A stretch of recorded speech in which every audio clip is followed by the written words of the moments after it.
Hello again guys, welcome back to the channel. This is Comic Kid here again, and last week I did a best places to start reading Avengers video for y'all, and so this week I wanted to do the opposite and do a best places to start reading Justice League one.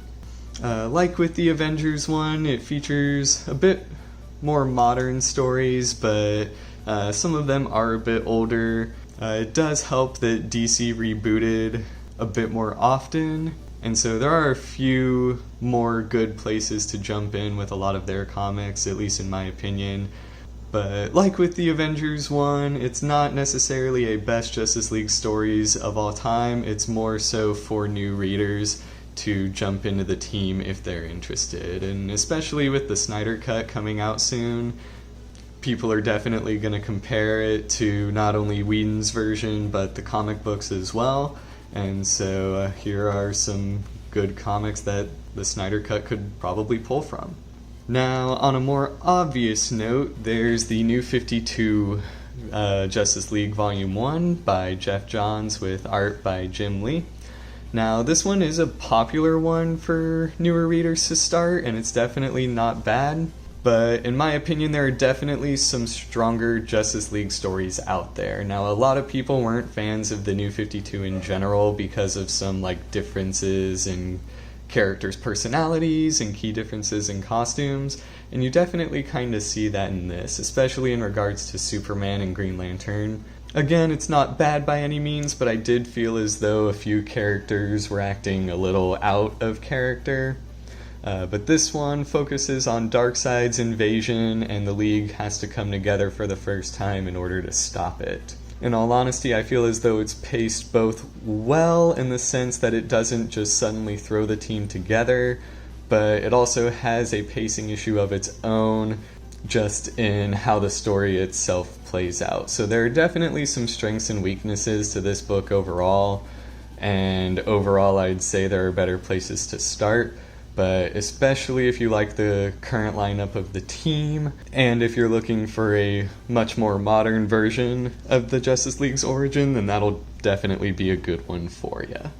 Now, next up we have a classic, which is Justice League: The New Frontier, which is both written and illustrated by Darwin Cook.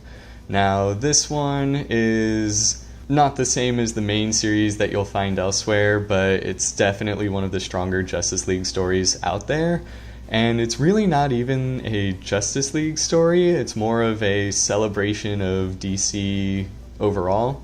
The main series focuses heavily on a lot of the Silver Age characters as well, and you even see some classic Golden Age people, but it's more like a story about all these characters and less of a need to assemble sort of story for the Justice League. Again, it is really good. It is widely considered to be one of the best DC stories out there in general, and rightfully so. It was popular enough to get its own animated movie, which did a pretty good job as well. But if you want to see a wide array of characters and just a simple one-and-done, non-canon story about all these big names at DC, then The New Frontier is definitely going to be worth your time. Now, next up isn't an origin story for the team, but it is just a great one-and-done arc for them, and that'll be in Justice. Now, I believe I've talked about this story before in my underrated DC stories video, but again, I can't stress enough how good this story is. Effectively, a bunch of different villains from a bunch of different heroes band together to take out the Justice League. It's illustrated by Alex Ross and written by Jim Krueger, and everything about it is phenomenal. All the writing, all the art, obviously, and I've found that there's very little to dislike about this story, at least in my opinion. There's a lot of great, funny moments in it too, and there are times when you're just like, man, I cannot believe these villains just did this. And so, if you're looking for a nice self-contained story about these characters, this will definitely be a good one. Again, the writing's phenomenal, the art is absolutely stunning, and it's a bit of a more underrated story as well. You don't need to know anything going into it before or after, it's just its own 12-issue thing. And so I cannot recommend Justice enough. Any fan of Justice League, I would definitely consider that to be an essential read.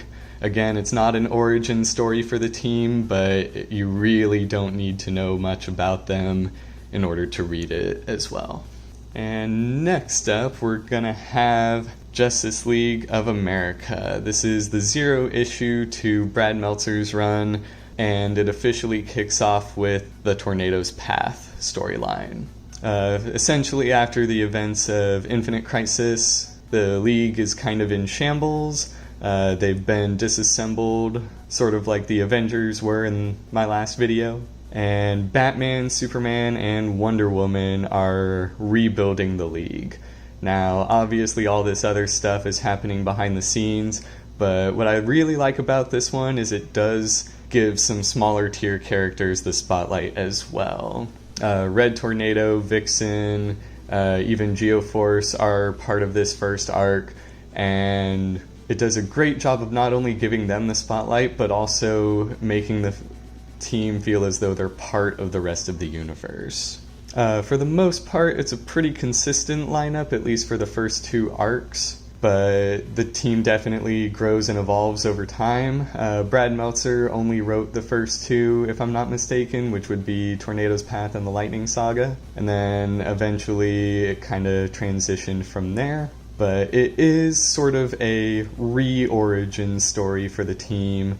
It focuses not so much on the older version, but how the newer version comes together.